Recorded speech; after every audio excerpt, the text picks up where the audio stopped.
monkalamwenyo namo otwa pumbwa tukaleni tuneni oongamba dhonkalamwenyo. Omolwashike tanditile ngeyi, ngele inohiwa kokumino yako, aantu ngele inaye kulombwela sha shinasha nomasindano gawo nenge nomaupyakadhi gawo, inoya pula. Ngele aantu otaye kuhiya komunute wahugunina shaashi kayena we kutya otayi uka peni, ilongo kutinda.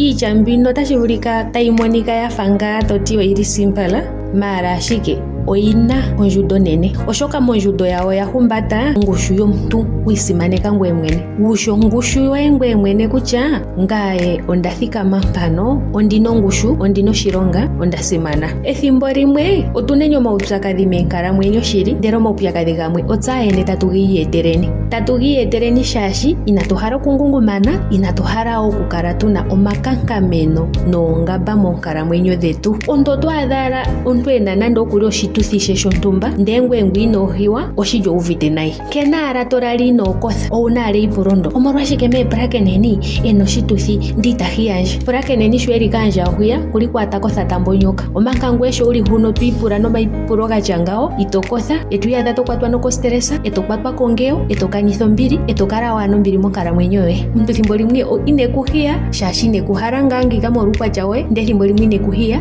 shaashi okwadhimbwa. Itandigandja usama, uvinjiko nawa, itandipe omuntu usama, ashike ondahala twilongeni kutya monkalamwenyo natukaleni tuneni oongamba. Pamwe wandjanga unene iho kalithasha, pamwe honinga ala kehono kokana, yethimbo limwe sho inekwiithana koshituthi she, pamwe oho piyagana unene, pamwe oho teya iinima yaantu, nenge pamwe oho tutu inene, nenge pamwe wali wempopila muwinayi. Iinima ihe nzono natukaleni hatu idhiladhila. Kala wuna oongamba monkalamwenyo yoye opo wiikelele komaupyakadhi. Ombibeli yoyene nayo olundji ohandikala ngaa piituthi unene mbi yomaluhodhi, ndi hapu kali napu popiwe tumbulondo. Takutiwa ngaa okukalamwenyo komuntu kombanda yevi omvula 70, nongele odha pitilile po 80, ashike odhuudha uupyakadhi nuudhigu. Onkalamwenyo yoye nayo nayikale ina oongamba. Wuna oongamba ushishi kutya ngele aantu inahiyandje kiinima yawo, inandipiyagane komutima gwandje nomadhiladhilo gandje. Thimbo limwe oto pandula nokuli ondapandula inatuhiyandje koshituthi shawo shaashi kandina ala kutya ondadhika teiko nashi. Oshinima oshikwawo inokala hokala tokambadhala upaninike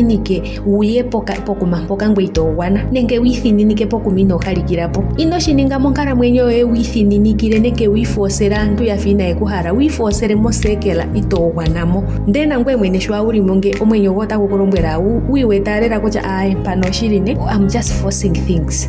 Pampito dhimwe inokala unene huuvu nayi mokukalamwenyo koye ngele wamono aantu taya ningi iinima yawo ndi tayi kulombwele. Una shi weya ninga nenge pampito dhimwe kuna shi weya ninga ndi naye kuhalala. Mtu ngene ripota cha inandihala pulakenenye yeko shituthi chajo shaashi pulakenenye ohapotsaga unene. Pulakenenye okuhora unene okusheka. Ihe yapo shima shonpeta mono shimo shanawa. Shitazipo kethimbo tapopyala itandinhiya. Thimbo limwe omatompelo gamwe. Omuntu otavulu okukala inekuhiya shaashi ekudhimbwako. Kotoka, koneka, mtu shampa alanda okwekusimaneka, kapuna ethimbo ekupo mpito ukale una omalimbililo. Ngwe ukale twipula kutya ano nangaye ogwezimo ngaa ndino, ano nangaye kolika ngaye aantu mbano, ano nani nangaye. Kapuna esiku omuntu ekupo omalimbililo ukale una omaipulo mayinayi kombinga yasha shoka tashi ningwapo monkalamwenyo ye. Shoko kuna kukulombwela. Ngele omuntu inekulombwela, ngungumaneka ontima goye nomadhiladhilo. Oshikwawo ne okukala thimbo limwe iholombwelwa iinima yaantu nenge iithanwa kiituthi yaantu, ethimbo limwe hangwe wapuka. Oshinga kutya tate Kalunga thimbo limwe monkalamwenyo havulu okukutha aantu yontumba nomatompelo gontumba omawanawa, ndiyo otashi vulika ngwe sho aantu tayi kuhedha kokule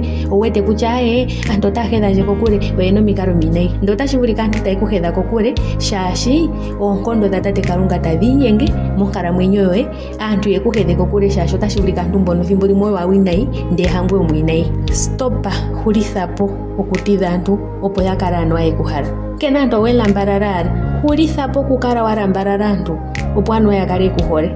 Omuntu ngele kekuhole nenge kena nangwe kutya unlambalale uye peni oteke kupotsa ala kutya ohakala lalambalala nje kethimbo ngakana naye. Ndaningile oshituthi thaje okuyanga inandi mwithana, ndatungile egumbo lyanje inandi dhilombwela ndikuvote dhipopi ngaye hanga ende dhilombwele kandi hole ndesho yo okukamu ngaye nga inandi nhala. Hulithapo kukonkora po miyelo dhoka ngoye nando ukale to konkora anto yedhila bwala ay kutalela po kakendeo opulakeneni ta konkora inamwegulula po mwetheni tashuna shitu. Hulithapo opune elejo shiwambo hakutiwa omulumentu nenkomukintu nyamba ihende tipo ipopi ye mwene kutya yonyamba. Eholokopo lye ohali ipopi lyolyene. Oshiholelwa te longitha kutya hulithapo okukala to kongo omafatululo nomauvitho nawa anuwa wukale to uvithwa nawa monkalamwenyo yoye kaantu mboka yeku hedha kokule yeshi ningala ne action. Kala wushi ongushu yoye, gamenena pombili yoye, kaleka omutima goye guna ombili.